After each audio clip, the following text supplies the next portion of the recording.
بسم اللہ الرحمن الرحیم۔ السلام علیکم، میں سید عمران شفقت آپ کی خدمت میں حاضر ہوں۔ کل دو اہم خبریں واقعات ہوئے، یوں کہہ لیں صحافیوں سے گفتگو ہوئی دو لیڈروں کی۔ ایک مولانا فضل الرحمان نے جب ادھر ملتان میں پی ڈی ایم کی جو اعلیٰ قیادت دستیاب ہے پاکستان کے اندر، اس کے ساتھ جو مشاورت تھی کہ بھئی کہ جلسہ کیا کریں، plan B C whatsoever, اس کے بعد جو میڈیا سے گفتگو کی اس میں ایک بڑا اہم سوال تھا کہ جی کہ جب آپ دھرنا کر رہے تھے یا آزادی مارچ کر رہے تھے تب بھی آپ کے رابطے تھے، مذاکرات والا ونڈو آپ نے کھولا ہوا تھا، بیک ڈور جو ڈپلومیسی ہوتی ہے وہ چل رہی تھی، تو کیا ابھی بھی آپ کی کوئی بیک ڈور ڈپلومیسی چل رہی ہے؟ تو مولانا فضل الرحمان نے دو ٹوک الفاظ میں کہا کہ ہم نے وہ رابطے منقطع کر دیے ہیں۔ اور غالباً یہی کوئی وقت ہوگا لاہور میں، اس وقت بیگم جو شمیم اختر صاحبہ ہیں مرحومہ، ان کی رسم کل تھی اور وہاں پر شہباز شریف جو کہ پیرول پر رہا ہے، وہ صحافیوں سے غیر رسمی گفتگو کر رہے تھے، تو ان کا کہنا تھا کہ یار کہ اس حکومت نے تو انی ڈال دی ہے، ہر شعبہ جو ہے وہ زوال کا شکار ہے، لوگ بہت زیادہ تنگ ہیں، ناک تنگ ہیں، تو یعنی سیاسی پارٹیوں کے ساتھ جو ہے وہ ڈائلاگ ہونا چاہیے۔ اب یہ وہ کس کو کہہ رہے تھے اور جو مولانا فضل الرحمان سے سوال کیا گیا وہ کن سے متعلق تھا؟ ظاہر ہے کہ وہ یعنی حکومت ایک طرف عمران خان صاحب کا جو کہہ لیں بات ہے، تو دونوں رہنما جو بات کر رہے تھے وہ عمران خان صاحب سے متعلق نہیں کر رہے تھے، کیونکہ ایک طرف تو مولانا فضل الرحمان کہہ رہے ہیں کہ جی کہ ان کے خلاف حکومت اگریشن شو کر رہی ہے اور اپنی تمام تر جو طاقت ہے اس کا استعمال کر رہی ہے، اور دوسرا یہ کہ ساتھ میں انہوں نے کہا کہ مطلب یہ کہ اب ان کا جواب ہم اینٹ سے پتھر سے دیں گے، اپنے کارکنوں کو نے کہا کہ ڈنڈے اگر اٹھاتے ہیں پولیس والے تو آپ بھی اٹھائیں۔ تو پھر جب ان سے پوچھا گیا کہ آپ کے رابطے ہیں بیک ڈور ڈپلومیسی اس طرح کی بات، تو انہوں نے کہا کہ نہیں، تو اس کا مطلب تھا کہ وہ عمران خان سے متعلق تو بات نہیں کر رہے۔ پھر دوسری جو شہباز شریف صاحب نے بات کی، وہ خود حکومت کا کہہ رہے تھے کہ یار کہ حکومت تو ٹھیک نہیں چل رہی، ہر شعبہ جو ہے وہ زوال کا شکار ہے۔ تو ظاہر ہے کہ جب وہ کہتے ہیں کہ ڈائلاگ ہونا چاہیے تو سیاسی جماعتوں کے ساتھ ہونا چاہیے، تو وہ کس سے کہہ رہے تھے یہ والی بات؟ لیکن مریم نواز کے ساتھ جو انہوں نے دعویٰ کیا تھا کہ میرے ساتھیوں کے ساتھ رابطے ہیں، تو اس کی تردید کسی طرف سے نہیں آئی تھی۔ تو اور دوسری بات یہ کہ ایک خبر یہ بھی آئی تھی کہ گرینڈ ڈائلاگ والی، وہ ذرائع سے خبر تھی کہ وہ پاکستان کی مقتدرہ کی طرف سے پیشکش تھی نواز شریف کو۔ تو اب اس میں دو باتیں یہ کہ ایک طرف تو پی ڈی ایم کے جو سربراہ ہیں وہ کہہ رہے ہیں کہ اگر اس طرح کے کوئی رابطے تھے بھی تو وہ منقطع ہیں، اور فردر وہ لگ رہا ہے کہ وہ کسی بھی قسم کے ڈائلاگ کی طرف نہیں آنا چاہ رہے۔ اب اس سے ایک نتیجہ یہ بھی اخذ کیا جا سکتا ہے کہ شہباز شریف صاحب جو اپنی پارٹی کے اندر ایک الگ سے بیانیہ لے کے چلے تھے، وہ آج بھی اسی پر قائم ہیں۔ جیل جانے سے پہلے وہ ایک سافٹ کارنر رکھتے تھے اور وہ کہہ رہے تھے کہ عمران خان کے ساتھ نہیں بڑھنے۔ وہ جو شیخ رشید صاحب کہا کرتے تھے کہ اگر پولیٹیکل بات کرنی ہے تو عمران خان موجود ہے، میدان میں ہے، اس کو پکڑ لیں، اس سے نمٹ لیں، لیکن اگر آپ نے ریاستی اداروں پر تنقید کرنی ہے تو پھر اس کی کوئی معافی نہیں ہے۔ تو یہی شہباز شریف صاحب کا، اور ویسے بھی وہ کہتے ہیں نا کہ وہ شیخ رشید کے جی میری اور شہباز شریف کی پارٹی ایک ہی ہے، تو کہنے کا مطلب یہ ہے کہ جیل کے اندر جا کے بھی شہباز شریف جو ہیں وہ ان کا جو خیال تھا کہ ہمیں جو مفاہمت والی سیاست کرنی ہے، ٹکراؤ والی نہیں کرنی، وہ زیادہ اس کا یعنی کلیئر ہوئے ہیں اور ایمفیسس ان کا اس پہ زیادہ ہے۔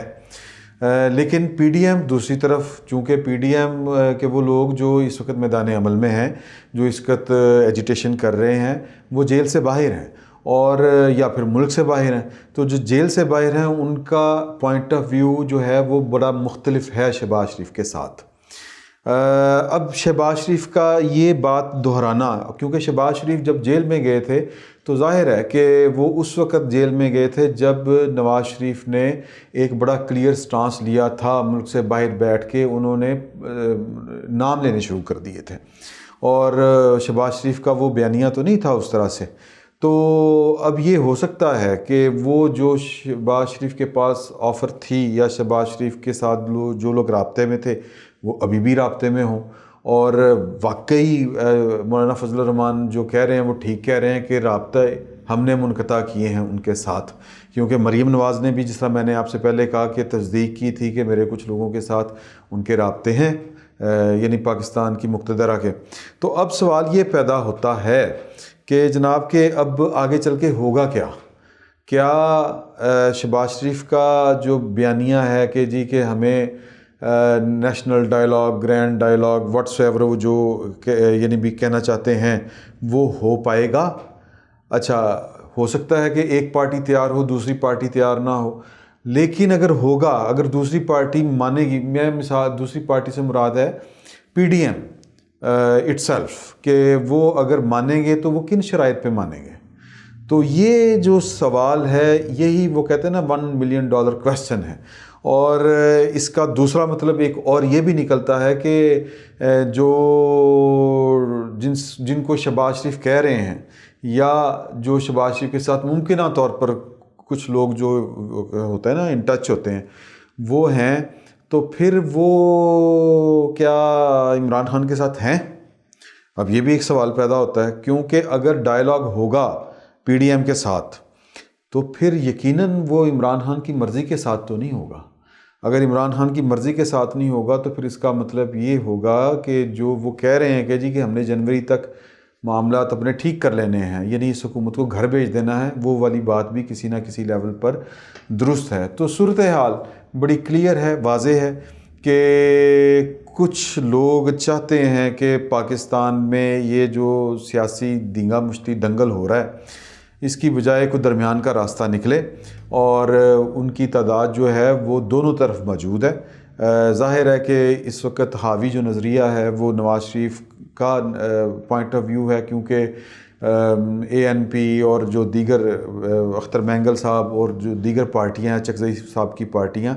وہ تو ایک خاص سٹانس کی ہیں، اور بلکہ یوں آپ کہیں کہ نواز شریف نے ان کا سٹانس جو ہے وہ اڈاپٹ کیا ہوا ہے۔ تو اگر یعنی اب سوال پیدا یہ ہوتا ہے کہ اس سٹانس سے ہٹتے ہوئے اگر ہٹتے ہیں تو پھر کن شرائط پہ ہٹیں گے، اور ان شرائط سے ہٹنے کے لیے کی ایک قیمت ہوگی جو پی ڈی ایم کو بہرحال دینی پڑے گی۔ اب نواز شریف صاحب جو ہیں وہ تو بڑے کلیئر کٹ ہیں کہ جی کہ ہر جو چیز ہے وہ آئین کے فریم ورک کے تحت ہو، لیکن کیا یہ ممکن ہے؟ اور یہ کہ کیا آپ نے اس وقت اپنے ان لوگوں کو جو آپ کے خیال میں اس پر کاربند نہیں ہیں ان کو مجبور کر دیا ہے کہ وہ پیچھے ہٹیں اور پھر آپ کی بات مان جائیں یا آپ کی شرائط پہ آپ کے ساتھ ڈائیلاگ کریں؟ تو یہ بڑی جو کہتے ہیں نا صورتحال ون ون والی صورتحال ہے، اور لیکن اس کا نتیجہ آپ یہ سمجھیں کہ اگر میں بطور ایک پولیٹیکل اسٹوڈنٹ کے یہ بات کروں کہ لڑائی مار کٹائی سے کوئی حل نہیں نکلتا، آپ تو ایک ملک کے اندر بیٹھے ہوئے مختلف سٹیک ہولڈر ہیں۔ یہ والی جو بات چیت اس وقت ہو رہی ہے کہ کوئی کہہ رہا ہے کہ ہم نے دھرنے دینے ہیں، کوئی کہتا ہے ہم نے فلاں کا کریکٹر ذرا کم کرنا ہے، کوئی کہتا ہے ہم نے یہ کرنا ہے، کوئی کہتا ہے ہم نے ڈائیلاگ کرنا ہے، تو یہ باہمی فریق ہیں، ایک ہی ملک کے سٹیک ہولڈر ہیں۔ مذاکرات سے ہی معاملات کا حل نکلتا ہے، اور عمران خان صاحب تو مذاکرات کے حق میں نہیں ہیں، وہ تو کہتے ہیں کہ جی این آر او مانگنے کی ایک کوشش ہے۔ این آر او جو ہے وہ پرانی باتیں ہو گئی ہیں، اب معاملہ این آر او سے آگے بڑھ چکا ہے، اور یقیناً یہ معاملات جو ہیں بالآخر یہ مذاکرات اور کہتے ہیں نا کہ ٹیبل کے اوپر بیٹھ کے ہی حل ہونے ہیں اور نکلنے ہیں۔ تو اب یہ جو شہباز شریف صاحب نے جو سٹیٹمنٹ دی ہے یہ بڑی غور طلب ہے، اور یہ وہ اپنے بھائی کو کہہ رہے ہیں، یا وہ کہتے ہیں کہ وہ کیا پنجابی کی مثال ہے کہ کہنا دھی نوں تے سنانا نوں نوں، تو ہو سکتا ہے کہ وہ کہہ اس طرف والوں کو رہے ہوں، یعنی کہ پاکستان کی مقتدرہ کو، لیکن وہ سنا بھائی جان کو رہے ہوں۔ تو یہ صرف دو بھائیوں کا معاملہ نہیں رہا، یا صرف پی ایم ایل این کا معاملہ نہیں رہا، یہ معاملہ ایک مشترکہ سا ہے، کیونکہ آپ کو یاد ہوگا کہ ایک اے پی ڈی ایک وہ بنی تھی نا لندن میں بھی ایک بنی تھی، جس کے آل پارٹیز ڈیموکریٹک موومنٹ اس طرح کر کے تھی، اگر میں نام بھول رہا ہوں تو پھر وہ میں معافی چاہتا ہوں اس کی۔ اس میں یہ طے ہوا تھا کہ ہم نے الیکشن میں نہیں جائیں گے یہ وہ، تو وہ فساد جو پولیٹیکل پارٹیوں میں اس وقت پڑا تھا، کیونکہ پیپلز پارٹی نے کہا ہم الیکشن میں جائیں گے، اور نواز شریف نے کہا تھا اگر سب بائیکاٹ کریں گے تو یعنی پرویز مشرف کے خلاف جو جد و جہد تھی ان کی اس گورنمنٹ کے خلاف، تو اس میں وہ جو تفریق پیدا ہوئی تھی وہ آج تک تفریق پھر ختم نہیں ہو سکی پولیٹیکل پارٹیوں میں، وہ آج بھی ایک دوسرے کو وہ تانے دیتے ہیں۔ تو اگر یعنی کہ شہباز شریف کا بیانیہ جو ہے وہ نواز شریف اڈاپٹ کرتے ہیں تو پھر ان کو سیاسی تنہائی جو ہے وہ اس کا سامنا کرنا پڑے گا۔ فی الوقت اتنا ہی، بہت بہت شکریہ۔